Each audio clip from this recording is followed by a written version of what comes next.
What if there was a way the UK could produce enough food for everyone using methods that increase biodiversity and ecosystem resilience? In this video, we're going to look at the crucial role that regenerative agriculture can play in ensuring prosperity for the UK. But first, I want to clear something up. I think it's really good that I start with this because it will bring you into my way of thinking when it comes to rewilding. In a recent video that I made on the transformation at the Knepp Castle estate, they went from an intensively managed agricultural estate to one of the most biodiverse places in the UK. Apart from the fact that they cull the deer, it's entirely governed by natural processes. And this video got a lot of comments which went like, this is all well and good, but how can we possibly feed ourselves if we just rewild our lands? And I get it, on the surface, some forms of rewilding management can look like this, and it's true. Knepp does produce less food now than it did. But the thing is we actually need more places like Knepp, biodiversity strongholds which are popping up around the country. But this doesn't mean that we shouldn't be producing food on our most productive agricultural lands using regenerative techniques. I want you to know that rewilding for me is scalable. It's an umbrella term that can include a number of different forms of management that all work to the same goal: to increase biodiversity and ecosystem resilience through, although not limited to, natural processes. So rewilding can mean exactly what happened at Knepp. It can also mean the greening of a city building, it can mean the restoration of a peat bog, it can mean the reintroduction of a missing species, and it can also mean the topic of today's video, regenerative agriculture. Let's not limit rewilding to a single idea. Okay, so what is regenerative agriculture? Well, it's an approach to agriculture that focuses on improving and maintaining topsoil health, as well as biodiversity and ecosystem resilience. All over the world, there are many different ways to practice regenerative agriculture, but in this video, we're going to look at 3 methods that are relevant to the UK: mob grazing, regenerative cropping, and agroforestry. These 3 approaches provide the solutions to the main problems which are associated with unsustainable agriculture in the UK, but what are these problems?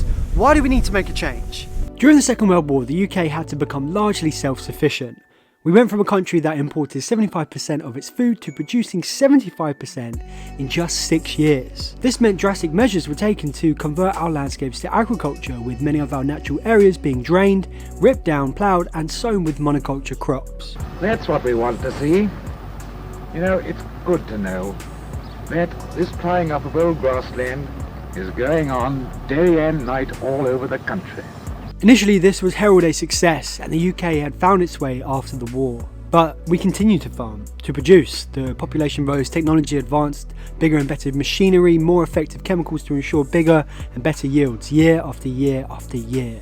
Oh, and we joined the EU and the Common Agriculture Policy, whose goal was to produce a surplus of food for Europe at whatever cost. Not only was there a lot of food waste and money being pumped into this form of agriculture, it soon became apparent that this way of farming was damaging our landscapes at scale. And the 2 main damaging approaches have been overgrazing from livestock, which is where the vegetation on the landscape is overconsumed by grazing animals right down to the soils, unable to recover. As a result, you get this blanket of short grass, in some cases topsoil erosion, desertification, less carbon being captured and stored, and less biodiversity. The other damaging approach is intensive cropping, which is where the same crop is grown on the same piece of land year after year.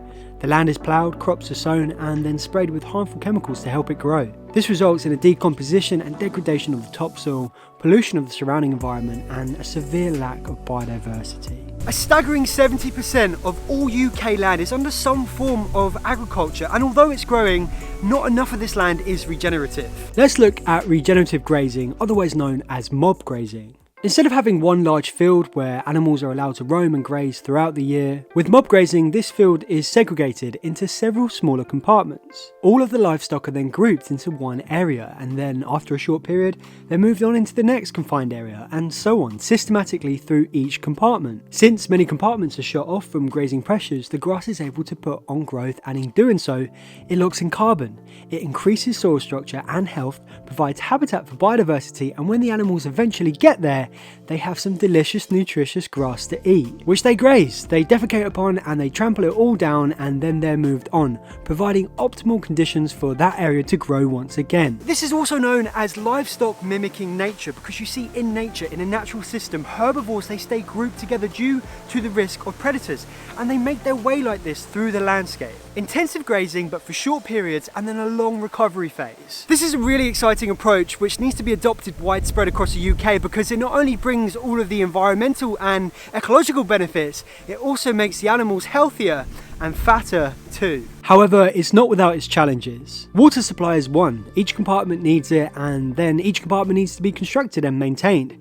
Then there's also the trial and error element of this type of grazing. Farmers have noted that no two compartments are the same.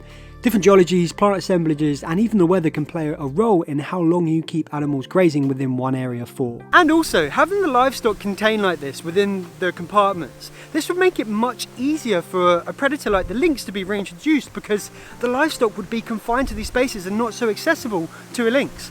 Sounds like a win on all fronts to me.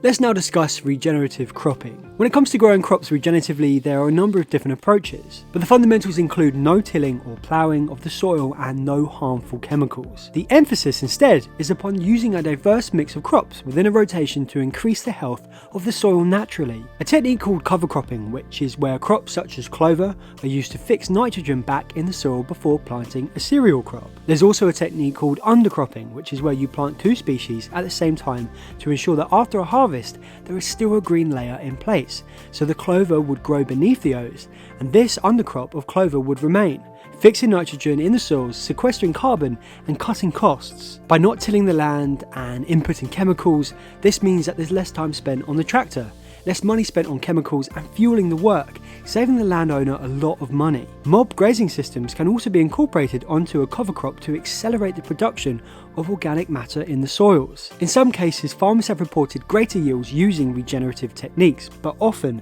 compared to intensive farming, there's going to be a slight loss of food produced. But I ask you this, what's more important? Having more food today, and actually we end up throwing a good chunk of this food away, and we end up with having none tomorrow, or having less food today, but we know that moving forward we're going to be getting it every day? The third method is agroforestry, and you guessed it, it's all about incorporating trees into farming systems. This can mean combining trees and pasture with grazing animals.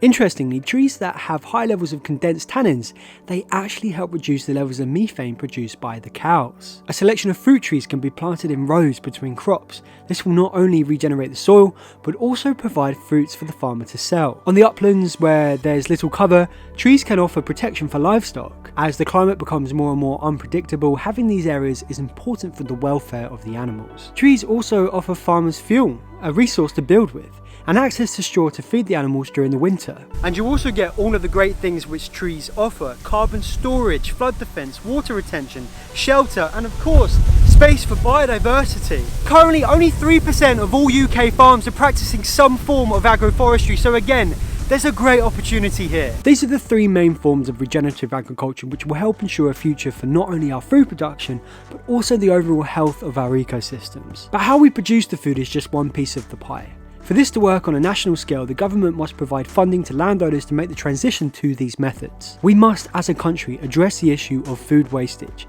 We're currently wasting 9.5 million tonnes of it. Currently, 250,000 acres of our most productive lands is currently used for bioenergy and biofuel crops.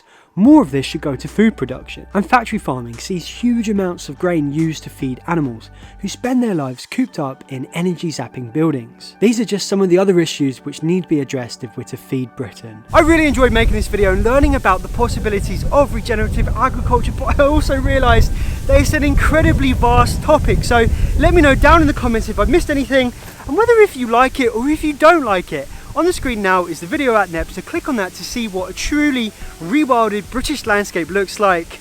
In the meantime, thanks for watching. Leave curious.